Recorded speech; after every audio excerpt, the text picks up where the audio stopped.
Fast, focused, and fearless. Here's everything you need to know this rush hour of August 14, Wednesday. I'm Riza Diaz.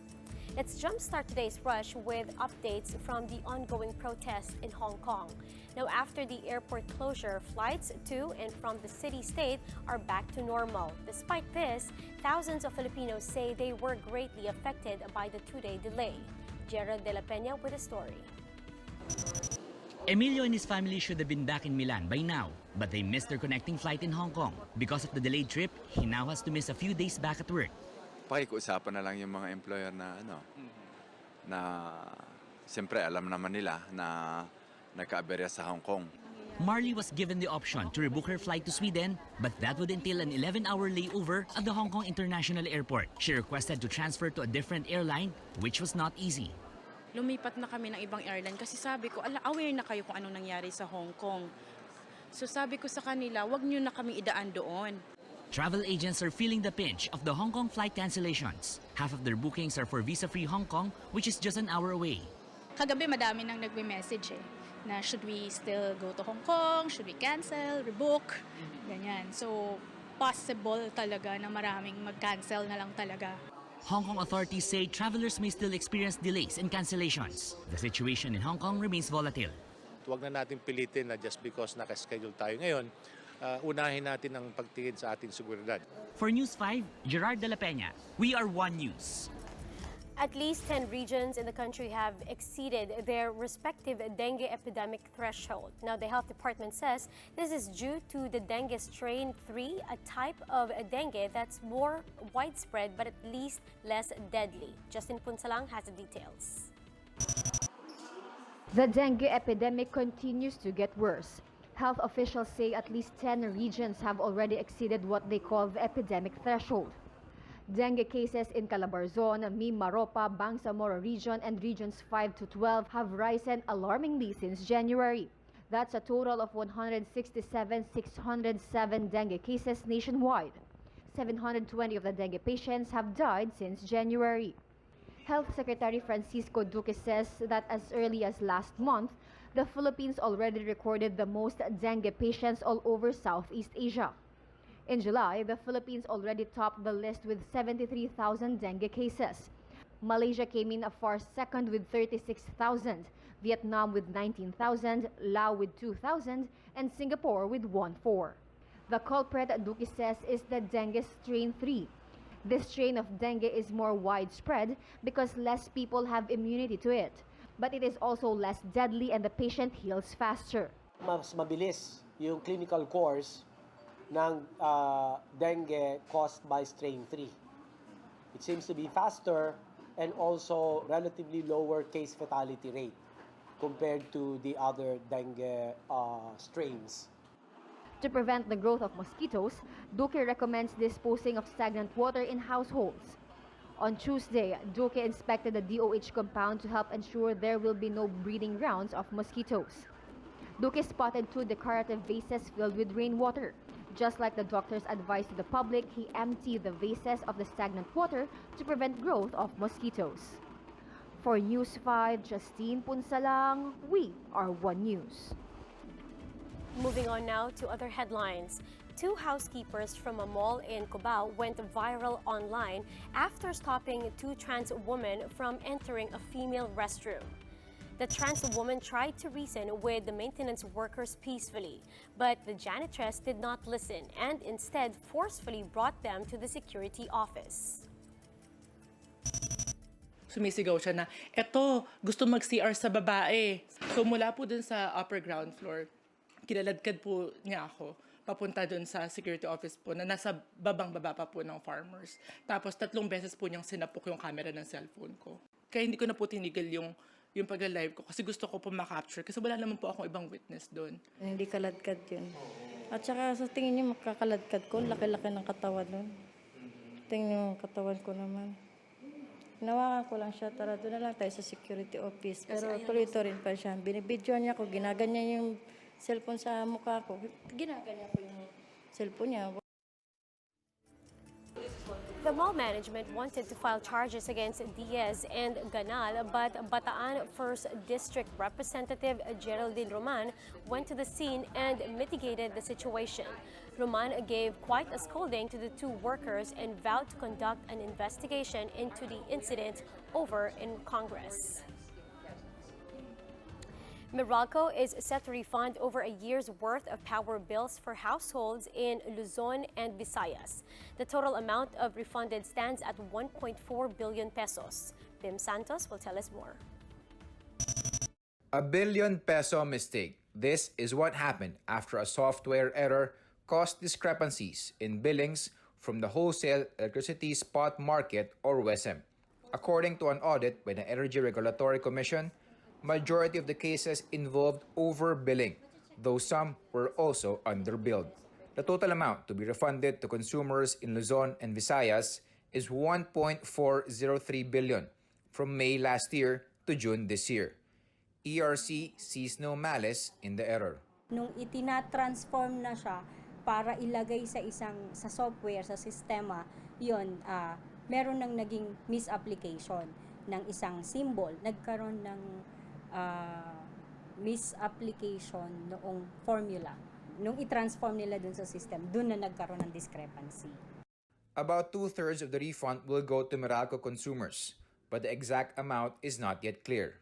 Hindi pa namin ito maibibigay sa inyo sapagkat tulad nga ng binanggit ko, kailangan muna namin makita ano ba yung magiging final figures coming from the spot market operator, which is PERC. For Meralco, what we can say is that once makuha namin yung amount of the refund reflected in the final bill, we will immediately reflect in full the refund in the generation charge to our consumers in the immediately succeeding bill. Underbilled consumers have less to worry. The ERC ordered the power distributors to give them more time to pay the corrected bill.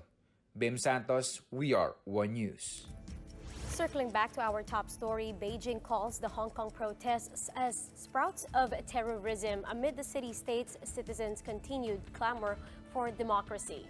Violence has entered Hong Kong's main gateway as police clashed with protesters. Greg Gregorio with the report. Hong Kong protesters and medics wore bloodied eye patches at the Hong Kong International Airport on Tuesday in solidarity with a young woman who was injured during one of the police's violent crackdowns. This is a sign to show that we do not tolerate the violence from the police force. And we think that it is injustice to use such a force to fire this kind of bullet against normal citizens. I'm wearing an eye patch to support the girl that have been shot by the Hong Kong police, and I would like to use these actions to tell the government and also the police that we don't stand their brutality and also their violence. We will fight till... Protesters occupying the gateway held signs with images of the incident while wearing red-stained bandages over their eyes. And I think the police are now attempting to kill Hong Kong citizens. And so I am wearing the eye patch to alert the tourists or visitors that Hong Kong is not totally safe by now. Violent clashes broke out at the hub as riot police arrived to disperse protesters. One police officer was beaten by the demonstrators and fell to the floor before help came. The officer allegedly pulled out a gun during the skirmish and pointed it at the people. Another man was detained by protesters for allegedly being an undercover police. 10 weeks of increasingly violent protests have greatly impacted the Asian financial hub as thousands chafe at a perceived erosion of freedoms and autonomy under Chinese rule. We would like to urge the police to be calm when they are trying to suppress the protester. And we urge the government to respond to the citizens' demands. The protests began as opposition to the suspended extradition bill, but the movement has now swelled into wider calls for democracy. This week, China condemned some protesters for attacking the police and even called the clashes as sprouts of terrorism. China watchers are now concerned that Beijing's mention of terrorism for measures against the protesters and potentially greater violence in the days ahead. For News 5, Greg Gregorio, we are One News. More news on electricity from the dailies. President Duterte has signed the Murang Kuryente Act, which seeks to lower the power charge being passed on to consumers. Filipino Star ngayon reports that under the act, a portion of proceeds from the Malampaya Fund will be used to pay for debts to the National Power Corporation, which under the current setup is being passed to consumers as universal charges. Under the Murang Kuryente Act, households consuming 200 kilowatt hours every month could see a 172 peso reduction in their electric bill. This one from Pangmasa. The House Committee on Ways and Means has approved the bill seeking to raise excise taxes on alcoholic drinks. Now, under the measure, ad valorem tax equivalent to 22% of the net retail price will be imposed on alcohol products. That's on top of the 30 peso per proof liter specific tax that will be implemented starting January 2020. A 5 peso increase in specific tax will also be imposed every year until the rate reaches 45 pesos per liter in 2022. And students from UP Manila discovered that horn snails, locally known as bagon, have some properties that could be used for cancer treatment. The Philippine Star reports that the study recently published in the journal Acta Medica Filipina stated that certain extracts from horn snails may prevent angiogenesis, or the formation of blood vessels, from existing ones. According to the study, new blood vessels aid in the growth process of cancer cells in the body. Let's fast break now to Sports Rush. The Foton Tornadoes kicked off the final day of the PSL All-Filipino Conference elimination round with a bang. This comes after Foton rookie Eya Laure made her debut and swept the still winless Marinerang Pilipina. But the Lady Skippers did not go down without a fight. It was a tight match during the second set, but the Santiago sisters were too tough to beat. Jaja and Dindin handed Foton another victory with 16 points each. Nakapag-adjust kami sa service receive namin eh. Kasi yun lang din yung kasi yung kulang sa amin. May malakas kami sa attacks, nagagamot namin yung blockings namin and defense namin sa ilalim. So service receive, and syempre hanggang ngayon paulit-ulit namin gagawin service receive kasi yun din naman yung key talaga ng bawat teams, and yun lang, service receive, and dun susunod lahat. On to the last game of the PSL elimination round, F2 Logistics were looking to end their two-game losing streak and successfully made a comeback after defeating the Signal HD Spikers. Signal played with renewed vigor in the third set, but a string of errors spelled disaster, which allowed the cargo movers to tie a knot at 19. Now, after trading crucial plays, the match saw another deadlock at 22-all. But Aragalang and Kim D's combined plays sealed the fate of Signal. Talemao top scored with 20 points, built on 16 attacks, 2 blocks, and 2 aces, laced with 6 excellent receptions. Just like the heaviness of back-to-back games, Petron on one game, 5 sets, and then PLDT, who saw that this was a moment to jump on us.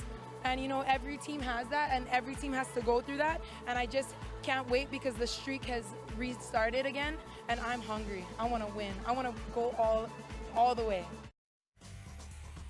And that's how today is shaping up to be. Join us again next time for another round of Rush. I'm Riza Diaz. We are One News.